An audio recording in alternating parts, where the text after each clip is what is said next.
जय हिंद प्यारे बच्चों को फिर से स्वागत आपका अपना इस YouTube चैनल पर। तो आज आप लोग के बीच लेके आए हैं बहुत ही मजेदार टॉपिक रासायनिक समीकरण। और इस रासायनिक समीकरण को आज आप लोग को यहाँ पे संतुलित करके बताएंगे और आप लोग खुद कीजिएगा घर में बैठ के रासायनिक समीकरण को संतुलित कैसे किया जाता है। और आज के बाद कोई वीडियो देखने की जरूरत नहीं पड़ेगा। तो चलिए चलते हैं बिना टाइम को गवाए मुद्दे पे, ठीक है। तो फर्स्ट इक्वेशन आपका यहाँ पे है H2O2H2O बना दिया है, ठीक है। सबसे पहले छोटा सा 1 सेकंड की 10 सेकंड 20 सेकंड और दे दीजिए। रासायनिक समीकरण कहते हैं किसको, ठीक है। अगर इसकी जानकारी आप लोग को नहीं है तो हमारे चैनल पे जाइए, वहां विजिट कीजिए, बहुत सारे वीडियो है एकदम साइंस आर्ट्स बहुत सारे, वहां पे देखिए, लुप्त उठाइए, ठीक है। तो रासायनिक समीकरण कहते हैं किसको समझ लीजिए। जब कोई, सबसे पहले शॉर्टकट में हम बताते हैं, ठीक है, ज्यादा कुछ नहीं। अगर जब कोई भी पदार्थ है, वही रासायनिक अभिक्रिया में पदार्थों के स्थान पर जो उसके सूत्र और संकेतों का संक्षिप्त निरूपण होता है उसी को रासायनिक समीकरण कहते हैं। और इसको संतुलित करना क्यों आवश्यक है, इंपॉर्टेंट टॉपिक है, ठीक है। संतुलित करना इसलिए आवश्यक है द्रव्यमान संरक्षण के नियम का पालन करने के लिए। अब बोलेगा बहुत सारे बच्चे सर द्रव्यमान संरक्षण क्या है, तो देखिए रासायनिक अभिक्रिया के दौरान किसी भी पदार्थ को हम पूर्ण रूप से नष्ट नहीं कर सकते, बस उसकी अवस्था में खाली चेंजिंग हो जाता है, ठीक है।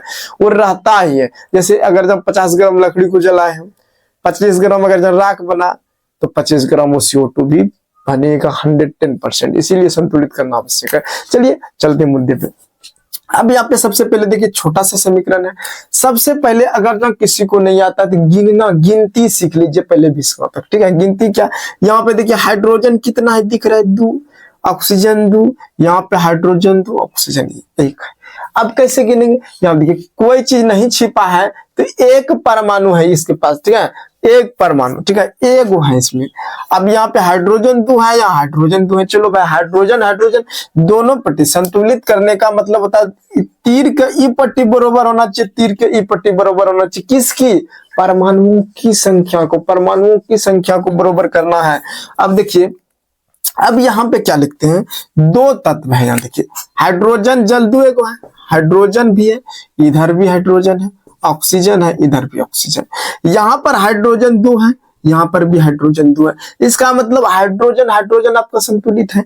उसके बाद यहाँ ऑक्सीजन है, ऑक्सीजन की परमाणुओं की संख्या 2 है, यहाँ पर ऑक्सीजन की परमाणुओं की संख्या 1 है। तो इसका मतलब है इसको भी 2 करना पड़ेगा ना, बरोबर ना दीजिएगा। जब संतुलित करने का मतलब क्या होता है, बरोबर बरोबर भाग में बांटना है। अगर जब प्यारे बच्चों हम यहाँ पे 2 दे देते हैं तो यहाँ पे जैसे 2 दिए, हाइड्रोजन ऑक्सीजन हमारा क्या हो गया 2। अब बोलेगा सर कैसे, यहाँ भी तो 2 दे सकते हैं, नहीं यहाँ पे हम 2 नहीं दे सकते हैं। 2 जब भी देंगे हम लोग यहाँ पे देंगे, अगर जब वहां पे रहना था ना वो पहले से रहता, ठीक है। तो यहाँ पे जैसे 2 दिए तो ऑक्सीजन ऑक्सीजन बरोबर हो गया, लेकिन थोड़ा सा गड़बड़ हुआ। क्या गड़बड़ हुआ प्यारे बच्चों, कि यहाँ पर जो होता है, यहाँ पर जो है ये 2 जो है 2 दूनो 4 हो गया हाइड्रोजन। हाइड्रोजन परमाणु की संख्या कितना हुआ, हाइड्रोजन परमाणु की संख्या 4 हो गया। यहाँ पे देखिए है ना 4 हो गया, 2 दूनो 4। कौन साइड, तो इस साइड 4 परमाणु की संख्या हो गया और इधर 2 है, तो यहाँ पे क्या करना पड़ेगा 4, 2 दूनो 4। अब प्रश्न कभी कभी ये भी आप लोग के मन में आता होगा कि सर जी 4 कैसे हो गया, 4 देखिए कैसे हो गया। यहाँ 2 दिए ना, 2 पहले से, यहाँ से देने का मतलब यहाँ से जैसे घेरते हैं तो दोनों से नहीं गुना होगा, हाँ दोनों से गुना होगा। जब दोनों से गुना होगा यहाँ पे तो देखिए H पहले से 2 था ना 2, आज पहले से 2 दूना 4 हो गया, ऑक्सीजन 2 हो गया। यहाँ भी पहले से 2 था, 2 दूना 4 हो गया, ऑक्सीजन 2 हो गया। इसका मतलब 2H2O2 2H2O हमारा समीकरण संतुलित हो गया। इसी प्रकार से, ठीक है। समझ में नहीं आए तो ये सब नहीं लिखना है, ये सब नहीं लिखना, हम बता रहे खाली, ठीक है। ये हुआ हमारा संतुलित रासायनिक समीकरण, ठीक है। एकदम ये आराम से देखिएगा, बारीकी से शुरू से अंत तक बिल्कुल समझ में आएगा। अब इसके बाद यहाँ पे देखिए, ठीक है, यहाँ पे देखिए अब यहाँ पे क्या क्या है, हमारे पास नाइट्रोजन है और हाइड्रोजन है। इधर भी क्या है, नाइट्रोजन है, हाइड्रोजन। पहले गिनिए आराम से, गिनती गिनिए। गिनती क्या गिनना है, नाइट्रोजन परमाणु की संख्या कितना है तो 2 है, यहाँ पे कितना है 1 है। पहले जो है लिख दीजिए। हाइड्रोजन परमाणु की संख्या कितना है 2 है, यहाँ हाइड्रोजन परमाणु की संख्या कितना है एक है प्यारे बच्चों, ठीक है। अब यहाँ पे देखिए नाइट्रोजन यहाँ पर 2 है, यहाँ पे 1 है, अगर जाए यहाँ 2 दे देते हैं तो यहाँ 2 हो जाएगा, नहीं हो जाएगा ना। लेकिन शर्त यही बोला ना हो गया, यहाँ जैसे 2 दिए तो सभ्य से ना गुना होगा, सबसे गुना होगा, नहीं होगा। आप ब्रैकेट वाला गुना कैसे करते हैं, 2 नाइट्रोजन तो हो गया, लेकिन ऑक्सीजन कितना हो गया, सॉरी हाइड्रोजन कितना हो गया, 2 तिया 6, ये हाइड्रोजन आपका हो गया 6। ये जैसे हाइड्रोजन 6 हुआ तो यहाँ पर भी आपको कितना पुराना पड़ेगा, 6। तो यहाँ पे नाइट्रोजन तो संतुलित है, नाइट्रोजन हाइड्रोजन 6 पुराने के लिए प्यारे बच्चों यहाँ पे कितना देना पड़ेगा, अगर जो यहाँ पे हम 3 दे देते हैं तो 3 दूना 6। अब देखिए संतुलित हुआ, एकदम रिलैक्स मूड में, देखिए कोई ज्यादा परेशानी किंतु परंतु नहीं करना है। देखिए यहाँ पे क्या किया, पहले लिख दिया किधर किधर, ये रफ में करना है आपको, ये रफ में करना है, ठीक है। और रफ में करके जहां पर अगर जो उत्तर देने की बात आ जाए तो वहां देना है। तो यहाँ पे देखिए नाइट्रोजन N2 किए, एन यहाँ पे लिखिए, पहले सब जो तत्व है प्यारे बच्चों उसको आप लिख दीजिए, लिख लिए, ठीक है। अब देखे यहाँ पे नाइट्रोजन 2 है, नाइट्रोजन 2 दे दिए। इधर नाइट्रोजन कितना था, 1 था, इधर नहीं कुछ तो 1 था तो 1 दिए, लेकिन यहाँ 2 था तो यहाँ भी 2 करना था, इसलिए यहाँ पे क्या दिए, 2 दिए। अब जब 2 दिए तो 2 नाइट्रोजन पूर गया, लेकिन हाइड्रोजन क्या हो गया आपका, 2 तिया 6 हो गया, हुआ ना 2 तिया 6। अब उसी प्रकार से यहाँ पर हाइड्रोजन तो अब 2 है, तो 6 बनाने के लिए यहाँ पे कितना देना पड़ेगा, 3 देना पड़ेगा प्यारे बच्चों। तो इस प्रकार से ये आपका N2 3H2O 2N यानी कि अमोनिया 2NH3, ये समीकरण आपका संतुलित हो गया प्यारे बच्चों, ठीक है। इसको इसी में आप प्रश्न अगर कर देगा, और एक बात इसी में नहीं लिखना है, इसको कैसे लिखना है, इसको लिखना है 2H2 प्लस O2 एरो देखिए 2H2O, ऐसे लिखना, ये संतुलित हुआ। हम तो ये समझाने के लिए यहीं पे बैठा दिए, आप लोग को अलग से लिख देना है, ठीक है, अलग से वो लिख देना है, ठीक है। ऐसे नहीं कि वही लिख देंगे, ये संतुलित हुआ, ये भी अलग से लिखना, ये समझाने के लिए दिया। और ये भी नहीं लिखना उसी का, ये रफ में आपको लिखना है, समझाने के लिए हम बता रहे। इसको देखिए ये भी हो जाएगा बहुत एकदम से, ज्यादा जो है ना कोई बात नहीं, 10 मिनट 12 मिनट का वीडियो हो कोई दिक्कत नहीं, लेकिन आराम से देखिए शुरू से अंत तक, आज के बाद इस वीडियो को देखने की जरूरत न पड़े कि संतुलित कैसे करेंगे।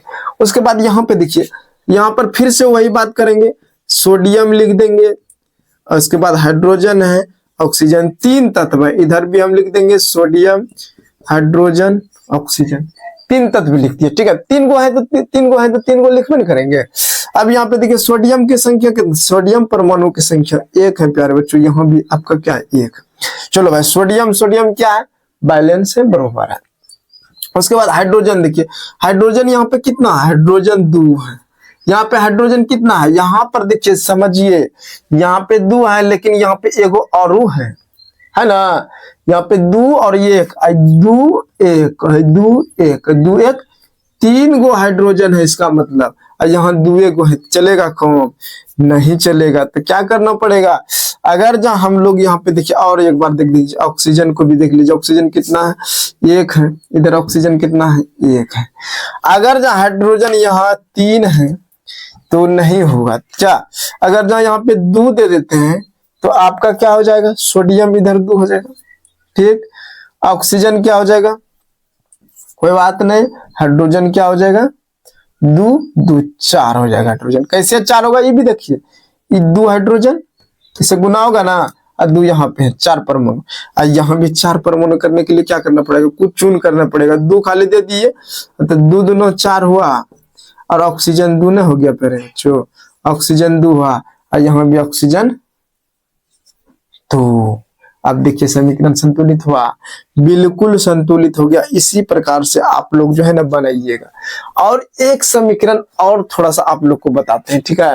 वो समीकरण यानी कि एक समीकरण ऐसा होता है कि थोड़ा सा ब्रैकेट वाला होता है, वो संतुलित करने में दिक्कत होता है, उसको लास्ट समीकरण बता देते हैं, ठीक है। तो थोड़ा सा चलिए एक लास्ट समीकरण आप लोग को संतुलित करके बताता हूं। यहाँ पे देखिए, ये थोड़ा सा क्या है कि यहाँ पे देखिए समझने वाली चीज है। यहाँ पे आप देखिएगा तो यहाँ पर क्या है कि ऐसे ब्रैकेट वाला टाइप का है, इसलिए थोड़ा सा डिफिकल्ट लिए कि आप लोग नॉर्मली तो बनाइए दीजिएगा, थोड़ा ब्रैकेट वाला भी, ठीक है। यहाँ पे देखिए यहाँ पे क्या क्या है, बहुत सारा चीज है, तो इसीलिए यहाँ पे देख लेते हैं। ठीक है, क्या क्या है, बेरियम है, क्लोरीन है, और एल्युमिनियम है, ऑक्सीजन है, सल्फर, बहुत सारा चीज है। इतना ही चीज यहाँ पर भी होगा, barium, chlorine, aluminium, oxygen, sulphur, ये पांच चीजें हैं। 5 चीजों को संतुलित करना है। यहाँ पे देखिए बेरियम कितना है, इधर 1 है, इधर देखिए कितना है, 1 है बेरियम। क्लोरीन कितना, Cl2 है, क्लोरीन यहाँ पे कितना, 3 हो जाएगा। ठीक है, 3 हो जाएगा। अब देखिए एल्युमिनियम कितना है, Al2 है, इधर एल्युमिनियम कितना है, 1 है। ऑक्सीजन कितना है, इधर O4 है, इधर ऑक्सीजन कितना है, O4 है। सल्फर कितना है, सल्फर 3 है। 3 क्यों, इससे गुना होता है, 3 है। और यहाँ सल्फर कितना है, 1 है। चलिए, इसका मतलब हुआ कि अभी यह असंतुलित है, इसको संतुलित करना है। कैसे संतुलित करेंगे, यहाँ पे देखिए, यहाँ पे देखिए बेरियम कितना है, 1 बेरियम है, और सल्फर कितना है, इधर 3 है, इधर 1 है, तो इधर 3 करना पड़ेगा इधर, क्योंकि बेरियम 3 है, सॉरी सल्फर 3 है, सल्फर 3 है, बेरियम में सल्फर 3 है, इधर सल्फर ये रहा 3, और इधर सल्फर 1 के था, 3 करना पड़ा। ठीक है, सल्फर को 3 कर दिए। सल्फर को 3 जैसे किए, क्या क्या बढ़ा, अगर जब वहां समझ में आपको नहीं आ रहा है तो यहां शुरू से करते हैं। पहले बेरियम 1 को कर देते हैं, बेरियम 1, बेरियम 1, ये तो संतुलित है। क्लोरीन 2, क्लोरीन 2, क्लोरीन 3, क्लोरीन 3 है, क्लोरीन 3 है, तो अगर जो 2 यहाँ पे करेंगे तो 2 तिया 6 क्लोरीन हो जाएगा इधर, और इधर करने के लिए क्या करना पड़ेगा, यहाँ भी 3 से करेंगे, 3 दूना 6 क्लोरीन हुआ, चलो क्लोरीन भी संतुलित हो गया। एल्युमिनियम 2 है, एल्युमिनियम 2 एल्युमिनियम हो गया, यहाँ भी एल्युमिनियम 2 हो गया, 2 से गुना करेंगे 2। अब बचा ऑक्सीजन 4, ऑक्सीजन, ऑक्सीजन संतुलित है। सल्फर 3, तो सल्फर जब 3 है, यहाँ सल्फर 3 करना पड़ेगा कि नहीं करें, यहाँ सल्फर 3 करना पड़ेगा। सल्फर 3 जैसे किए, यहाँ पे क्या बढ़ा, बेरियम 3 हो गया, 3, यहाँ पे बेरियम कितना था, यहाँ भी 3 हो गया, बेरियम 3, बेरियम 3, सल्फर 3 हो गया, यहाँ सल्फर 3 हो गया प्यारे बच्चों। उसके बाद जो है इधर 3 हो जाएगी, और इधर देखते हैं सल्फर 3, ये आपका संतुलित हो गया। ये अगर जो इस जगह किसी को डाउट है यहाँ पे, तो आप लोग कमेंट कर सकते हैं, हम बता देंगे, नेक्स्ट वीडियो और बता देंगे, कोई दिक्कत, कोई किंतु, कोई परंतु नहीं। ठीक है, फिर से लेकिन एक बार समझ लेते हैं, ऐसा जो रहे, यहाँ पावर रहे, तो ये दोनों से गुना होगा। देख लेते, थोड़ा गड़बड़ाए तो नहीं ना हो, ऑक्सीजन 4 कैसे हुआ रे बुआ, 4 तिया 12 ऑक्सीजन हुआ यहाँ पे। ठीक ठीक ठीक, इसीलिए तुम फिर से रिवाइजिंग कर, ये जिस दोनों से गुना होगा, 3 सल्फर से तो ऑक्सीजन से, ऑक्सीजन 4 परमाणु है तो 4 तिया 12 परमाणु हो गया, यहाँ भी 4 है तो 4 तिया 12 हुआ। हम ये समझाना चाह रहे थे कि अगर ब्रैकेट में रहे जितना भी यौगिक तत्व जोड़े उससे गुना होगा, जैसे 3 से होगा दोनों से होगा, 3 गुना S तो S3, और ऑक्सीजन 4 है तो 4 4 तिया 12। यहां से ऐसे करके इस विधि द्वारा आप लोग समीकरण को संतुलित कर सकते हैं। हमें उम्मीद है, विश्वास है कि आप लोग सीख गए। अगर जब सीख गए होंगे तो जरूर एक छोटा सा प्यारा सा कमेंट कर लीजिएगा। अगर इस चैनल पर नया है तो इस चैनल को सब्सक्राइब कीजिए, ताकि कोई भी टॉपिक रिलेटेड प्रश्न आए ना, हम आपको प्रोवाइड करेंगे। यहाँ पर मूल रूप से जो है ना प्यारे बच्चों, टॉपिक बाय टॉपिक ही बताया जाएगा। ठीक है, तो चलिए मिलते हैं नेक्स्ट क्लास में। आज के लिए इतना ही, जय हिंद।